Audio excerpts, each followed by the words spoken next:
एबे आंचलिक पाणीपाग विज्ञान केन्द्र पक्षर एक बड़ खबर सामना आसुଛି।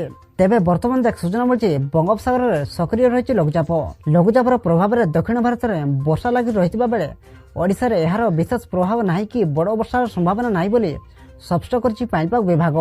किंतु दक्षिण दिगरू जो पवन प्रभावित होउछि ताहा फल राज्य में आर्द्रतार मात्रा अधिक रोचे। प्रभाव में रायगड़ार किछि स्थान में बादल सृष्टि हेबा सह आकाश मेघाच्छन्न रहिबो। तेबे आसंतु नजर पकाइबा बंगोपसागर में सृष्टि होता लघुचाप प्रभाव में केउ सब जिलार अधिक वर्षा होवार संभावना रही एवं यहाकु नहीं कौन कहूँ पाणीपाग विभाग।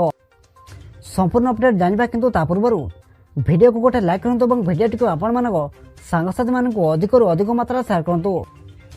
जदि आम चैनल आप प्रथम थर वीडियो देखते चैनल को सब्सक्राइब कर पाखे बेल आइकन को प्रेस कर ऑल नोटिफिकेशन ऑन कर रखंतु एवं आपण माने एही वीडियो टी को केउ जिल्लारू देखुचंती आमक कमेंट माध्यम रे जणातु।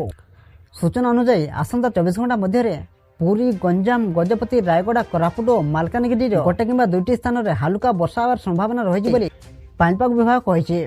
सेहीपरि आसंता काली कोरापुट और मालकानगिरी गोटे किंबा दुईटी स्थान में वर्षा सह अवशिष्ट जिले में शुखिला पाग रहिबा सह आगामी 7 दिन जाए पाग मुख्यतः शुखिला रहिबो बोली आंचलिक पाणीपाग विभाग कही। सेपटे आगामी 3 दिन जाए सर्वाधिक और सर्वनिम्न तापमात्रा से बड़ परिवर्तन हेबाकु नथिबा बेले 3 दिन पर 2 ରୁ 4 डिग्री जाए कमिबार संभावना रही बोली पाणीपाग विभाग कही। तापमात्रा ह्रास सह राज्य में पड़िब शीत।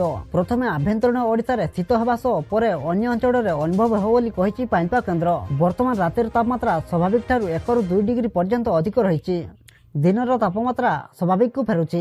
सेपटे पारड़ा खेमुंडी सर्वाधिक तापमात्रा 34.8 डिग्री रेकर्ड होइदिबा बेले सर्वाधिक तापमात्रा 34.8 डिग्री रेकर्ड होइदिबा बेले फुलबाणी रे सर्वनिम्न तापमात्रा 16.0 डिग्री रेकर्ड होइछि। भुवनेश्वर रे दिनर तापमात्रा 31.4 डिग्री रेकर्ड होइदिबा बेले रातिर तापमात्रा 22.8 डिग्री रेकर्ड होइछि।